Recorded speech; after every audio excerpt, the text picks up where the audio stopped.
आसिफ बिन बरखिया, वो तख्त ऐसे वो पलक झपकने में तख्त आ जाता है।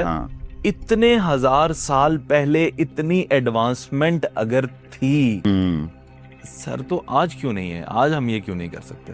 अच्छा, ये हमारी अंडरस्टैंडिंग में आज बात वेरी गुड। तो फिजिकली सॉरी साइंटिफिकली भी हम इसे शायद ना उस तरह साबित कर पाए। हाँ, मैं अभी इस पे आता हूँ। देखें, ये सारी बातें असल में कनेक्टेड है। चूंकि कुरान करीम ने जिक्र किया कि एक शख्स ने, अब वो शख्स है, हाँ, ये बहुत खूबसूरत पॉइंट है कुरान करीम का कि इफरीत ने कहा, गैब की दुनिया की एक शख्सियत ने, जिन ने, जो बहुत ताकतवर जिन है, उसने कहा कि महफिल के आपके यहाँ से उठने से पहले मैं ले आऊँगा। पर एक शख्स, और उसके बाद बहुत ज़रूरी पॉइंट दिया, क्या? कि जिसके पास किताब का इल्म था।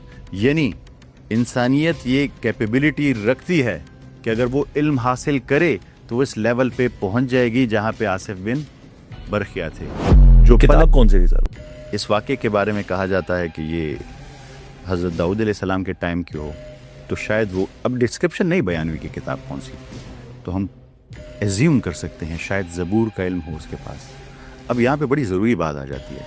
देखिए, उसके पास, उन्होंने मेंशन नहीं किया कि इल्म था उसके पास, स्पेसिफिकली मेंशन किया किताब का इल्म। अब किताब हमारे पास भी है और वो आखिरी किताब है। वो इंसानियत के ख़ात्मे तक उसके बाद कोई किताब नहीं आनी। कुरान करीम है, उसमें भी ये राज होंगे। पर क्या हम लोगों ने कभी इसे सोचा, समझने की कोशिश की कि ये क्या है, ये राज कैसे इसे समझ सकते हैं? पहले मैं पुराने पॉइंट को कनेक्ट करता हूँ, फिर उस पर आता हूँ। इसलिए मैं कह रहा हूँ, जब आपने मुझसे पूछा कि ये पॉसिबल होगा कि हम पोर्टल्स और वर्म होल्स तक पहुँच सके, तो मैंने कहा कि हाँ, मुझे लगता है वो ये आयत है, ये वाक़या है जो आपने बयान किया। क्योंकि कुरान करीम ने हमें साफ बताया कि अगर आपके पास किताब का इल्म हो तो आप इस लेवल पे पहुंच जाएंगे। आसिफ साहब, हम यूनिवर्सिटी में, जब मैं ऑफिस में होता हूँ, तो हमारे 3-4 दोस्त, साजिद साहब, आसिफ साहब, हम लोग बैठते हैं और कुरान करीम पर तदब्बुर करते हैं, आयत पर सोचते हैं। तो जो मेरे नायब कासिद हैं, जावेद साहब, वो 50-55 साल के होंगे, सफ़ेद दाढ़ी है उनकी, इतने एजुकेटेड नहीं है, वो भी बैठ जाते हैं हमारे साथ। तो वो नोट करते रहे। फिर एक दिन आए और उन्होंने मुझसे एक बात की जो मुझे बड़ी पसंद आई। उन्होंने मुझे कहा कि सर, ये जो कहा जाता है कि एक टाइम आएगा कि एक खेमा भी ऐसा नहीं बचेगा जहाँ पे इस्लाम नहीं होगा, इस्लाम का निज़ाम हर जगह, यानी लोग कबूल कर लेंगे सारे, हर जगह इस्लाम होगा।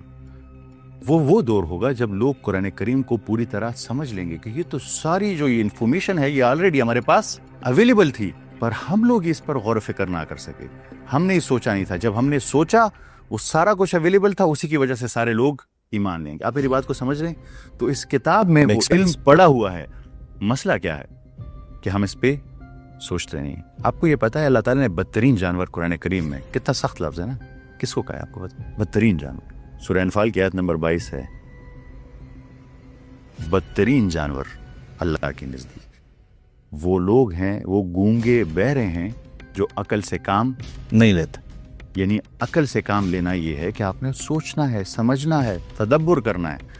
और जब आप इसको समझेंगे आसिफ साहब, ये वो राज खुलेंगे कि आप अंदाज़ा भी नहीं लगा सकते। सूफीज़म में एक कंसेप्ट है, उसे कहते हैं तायुल अर्द। तायुल अर्द, ते जैसे हम कहते हैं तय कर दो चीज़ों को, फोल्ड करना। अर्द कहते हैं ज़मीन को, चीज़ों को फोल्ड कर देना, यानी ज़मीन को फोल्ड कर देना। अब तख्त बिल्कीस कम से कम 2000 किलोमीटर दूर था। पलक झपकने में लाने के लिए अगर ऐसे हो जाए, फॉर एग्जांपल ये कागज़ है, ठीक है, ये हज़रत सुलेमान अलैहिस्सलाम का दरबार है, ये तख्त बिल्कीस है, इसमें ये 2000 किलोमीटर का फासला है। पर किसी के पास अगर ये कैपेसिटी हो कि वो इस स्पेस को फोल्ड कर सके, तो ये दोनों जगह एक दूसरे के साथ मिल जाएंगी। इसे कहते हैं तयुल अर्द।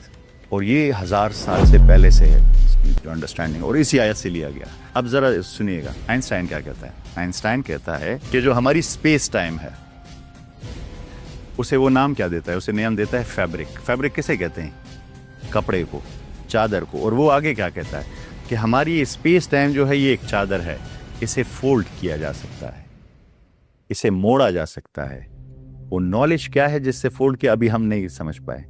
ये वर्म होल क्रिएट हो सकता है। मतलब फॉर एग्जांपल ये 2 जगह हैं, इसको मैंने फोल्ड किया, यहाँ एक सुराख किया, वो सुराख बेसिकली क्या है? वो वर्म होल है। वो वर्म होल है। उसके जरिए से इन दोनों जगह एक साथ होगी, फिर तो मेरे लिए ये सोफा यहाँ रखना कोई मुश्किल है? नहीं मुश्किल है। मुश्किल ये है कि इसको ऐसे फोल्ड किया जा सके और इसमें वो सुराख पैदा हो जिसे हम वर्म होल कहते हैं। आइंस्टाइन एग्रीज, वो खुद कहता है, उसकी थ्योरी है, उसने ना तायल अर्थ का कंसेप्ट पढ़ा है, ना उसने हज़रत सुलेमान अलैहिस्सलाम के दरबार का वाक़या पढ़ा है। वो कहता है कि स्पेस टाइम एक चादर की तरह है और ये चादर को फोल्ड किया जा सकता है। जब भी आप इसे फोल्ड करेंगे तो बहुत दूर का डिस्टेंस भी बहुत छोटा हो जाएगा, और यही वो चीज़ है जो इस दरबार में हुई थी। पर साइंस अभी यहाँ तक नहीं पहुँची कि इसको फोल्ड कैसे किया जा सकता है, वो क्या ताकत है, वो क्या एनर्जी है, वो डार्क मैटर क्या है जो इसको ओपन रख सकता है वर्म होल को, जिससे हम इसको क्रिएट कर सकें। पर पहुँचेगी कभी ना कभी।